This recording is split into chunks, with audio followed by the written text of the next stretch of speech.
屋咧，其實每一個花園都有一間都係有嘅。係啊係啊，誒真嘅咩？呢個都市傳說嚟嘅喎，點解嘅？可能啲人冇地方住嗰度啩。即係每一個大蚊之後一間係咁樣嘅嘢。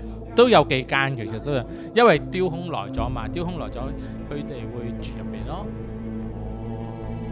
咁你如果冇荒廢屋企？屋企就冇，不過就有時聽到有啊。冇講地方啊，因為啲屋啊，啲屋人哋仲愛賣㗎，OK，冇好似個溪上島咁樣。呢個唔係我講㗎，係上佬。隔離都冇人住㗎啦，佢哋周不時聽到隔離有掟嘢嘅，係荒廢好耐開嘅，即係可能荒廢10年啊以上啊。咁點解半夜隔離屋會有掟嘢呢？白粉仔。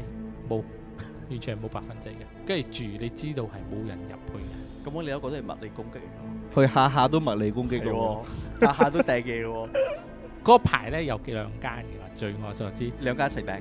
唔係呢間呢住隔離就聽到人掟嘅，另一間呢有出租，學生租，成日遇到怪事咯。變開嗰間屋呢，就學生租咗下走噶啦，咁樣傳出嚟嘅呢，就知道原來嗰間係有嘢嘅。